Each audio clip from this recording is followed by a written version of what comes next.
I didn't start noticing him until Carl started bringing him up. I hadn't seen Carl in a while, no more than the times he came to give me a break, but he looked worse every time I saw him. He had a small resurgence of sanity when the scarecrows had attacked around New Year's, but he had slipped off again in the subsequent weeks. He didn't come out of his office unless he was forced to. He had talked management into giving him a second officer until 11 o'clock, and he used him to do most of his work while he pored over security footage. He was searching for the orderly with the red scrubs, and it had become something of an obsession for him. He's at the site of most deaths within the hospital, and I want to know why. Management thought he was losing it at first, probably because he spent most of his downtime in the security office and didn't seem to go home for changes of clothes or showers.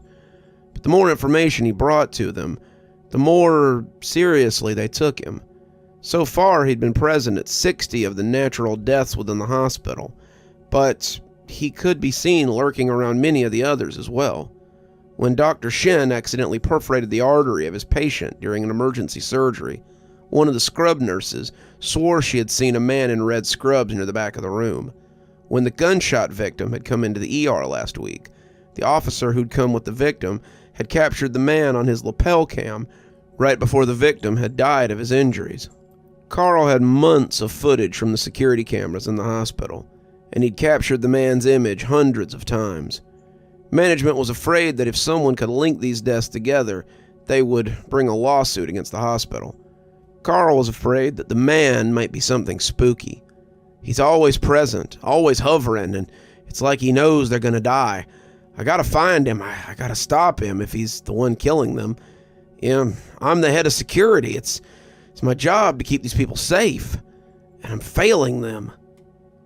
He told me this in the halting patterns of someone on the verge of a mental breakdown one night, and it broke my heart. He'd come to give me a break, and he looked so ragged that I couldn't help but offer to help him. He was so detached from the man that had been seen taking charge on New Year's that it made me scared for him, and when he flopped down in my chair, logging me out so he could pull up the cameras, I felt like if I didn't do something, they'd find him in his office one morning with a bullet in his head. So I started watching cameras too. It wasn't like I could watch them all the time, and I couldn't even watch to the level that he did, since I didn't have that kind of access, but I could provide another set of eyes. When I wasn't working on something, I would randomly cycle through cameras, just trying to get a look, a glimpse of the orderly in the red scrubs. I never caught him on camera, but when I expressed an interest in helping Carl, his face brightened as he spent the next hour telling me more than I wanted to know about this strange person. I don't think he ever leaves the hospital. I see him come out and go into the stairwell more often than not, but I've also seen him come out of broom closets and mezzanine doors, storage closets, and empty patient rooms. I think he may be like the things David talked about when he got trapped in the stairwell, things that aren't quite from here but can travel here. The rest was mostly paranoid ramblings, but I got the feeling that Carl had done a lot of camera watching. The orderly wasn't present for every death, at least not as far as Carl could tell, but he was at a lot of them. Carl thought he might be feeding off the dead somehow, but I wasn't so sure. He was present, yes, but he didn't seem terribly malevolent. He was spooky, to be sure, but I got the idea that his presence was more perfunctory than anything. He moved about like the other nurses did, just one more cog going about his work, and I wondered if he were providing some sort of service to the souls that he saw. Maybe, as the nurses and doctors prolonged life, he was there to ease the pain of death. Either way, I started keeping an eye out for him, but, like so many, it wasn't until I stopped seeking him that I finally found him. Carl came to give me a break at about 11:30. He asked if I'd seen anything, and I shook my head as I admitted I hadn't. He said he'd been watching old tapes, and the guy had been coming here for years. He had linked him to hundreds of deaths, but all the recordings reported them dying of natural causes. Most had been expected to pass, and Carl couldn't figure out why no one had put two and two together before now. I nodded along, but I was honestly a little bored with the mystery at this point. It didn't seem that he would ever find this guy. His whole deal seemed to be keeping one step ahead of us, and as I went to get coffee and stretch my legs, I doubted we would ever get close. I was coming out of the dark cafeteria, the coffee steaming from the styrofoam cup I had, when I caught a sudden glimpse of movement and looked up in time to see someone in scrubs stepping into the stairwell. Someone in a pair of red scrubs and sensible black shoes. I ran, wincing as the coffee spilled over my fingers. I tossed it into the nearest trash can, all my efforts going into not bursting into the stairwell and telling him that I was on his trail. I reached for my cell phone to call Carl, but there wasn't time. If I lost him, I might never get another chance. So I started creeping up the stairs as I listened for the push of a door as it opened. When I heard him enter the 3rd floor, I sped up, going through the metal fire door, only a few seconds behind him. 3 South was still buzzing, despite the time, but I had a feeling that he was heading to 3 North. I don't know what I'd call it, a hunch I guess, but I took a left and made my way onto the sleepy long-stay wing. I asked the nurse if she had seen anyone, an orderly, someone go by, but she just shook her head at me without looking up from her phone. I was afraid I might have been duped by my hunch, but when the monitor of the patient room beeped behind her, I saw that someone in room 7 was experiencing something abnormal with their telemetry.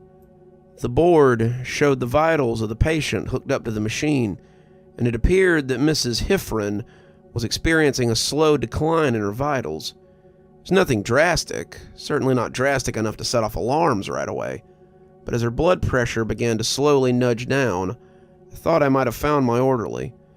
I headed for room 7, and as I got close, I heard someone softly singing from behind the door. It was a song that I had never heard before, but it was also strangely familiar. Had my mother hummed something like that when I was young? Maybe my grandmother? I didn't know, but hearing it made me feel a little woozy. Not like it put me to sleep, but it made me want to stand still and listen to the song. In the room, I could hear the machinery starting to blare, the woman's vitals becoming something more alarming, and I shook my head as I focused on what I meant to do. I opened the door in one quick motion, and the humming stopped as the man looked up at me. I mentioned before how flat his face looked, so devoid of character, but I see now that this was a trick. In reality, I can't really tell you what his face looked like. I can't remember it, and it seemed to slide right out of my memory any time I tried. He was bald, I remember that, but it was weirder than that. It wasn't the usual baldness, but the lack of hair. It was as if no hair had ever grown on this man's head, and his arms were devoid of the usual hair one finds there too. He was smooth, unnaturally so. He looked like someone formed him from fresh clay. His eyes are the only other feature I can tell you about with any clarity.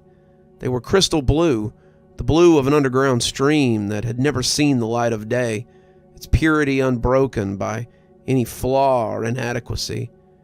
As we stood staring at each other, him in surprise and me in indignation, I heard the monitor stop yarking as her vitals began to come up again. "I suppose you're the one who's been trying to find me," he said, his voice coming out as a whisper. "One of them, but not the main one. I found you purely by accident." He looked back at the woman, her face a mask of serenity, and looked back to me.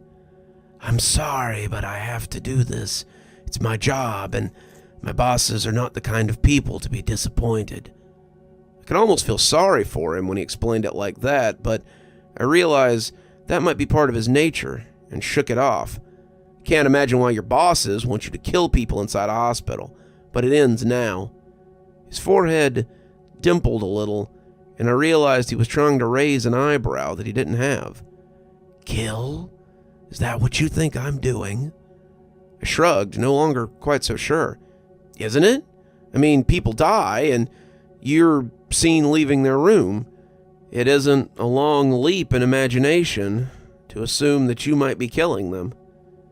He thought about that, seeming to understand, if not agree with the assessment.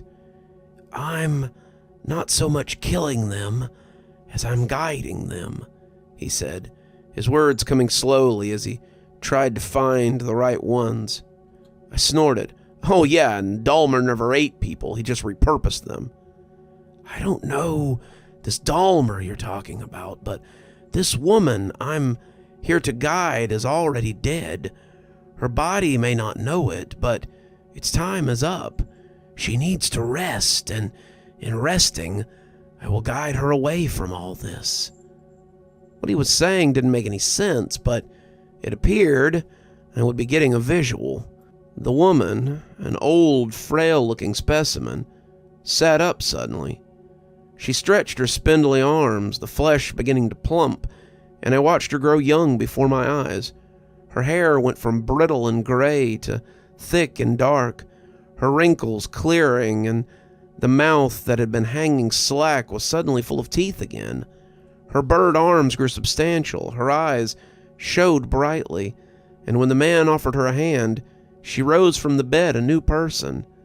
It wasn't until then that I noticed the frail old woman still lying in bed, and his statement suddenly made sense. Not a lot, but it made some sense.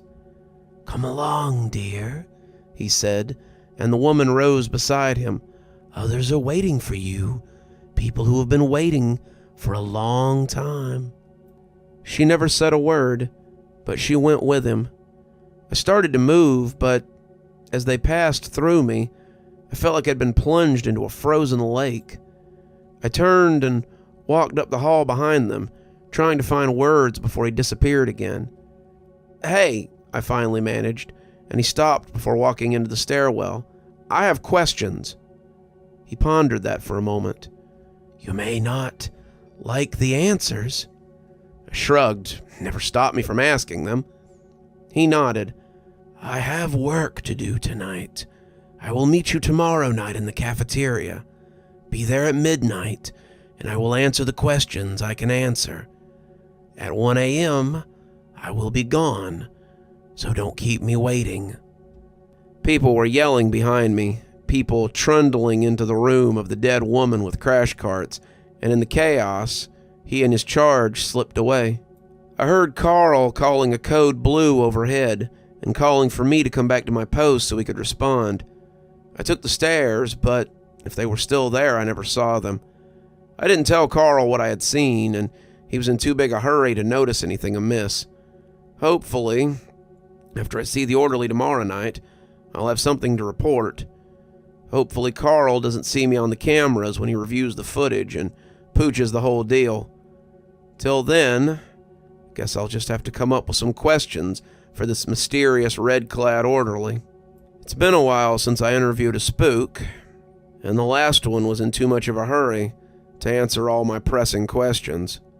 This one might be a little chattier than the last. You're still here. Thanks so much for joining us for tonight's spooky tale. If you'd like a little bit more spooky in your life, why not click on one of the videos that appears at the end of our story, or maybe head on over to one of our playlists where you can get your fill of spooky content. If you like your spooky a little more tactile, I've got a new book that's come out. If you'd like your own copy, there's a link below in the description where you can get your own copy of my spooky book. If you like what you see here on the channel and think you might like to support in a more monetized way, then why not come over to Patreon or become a member on YouTube?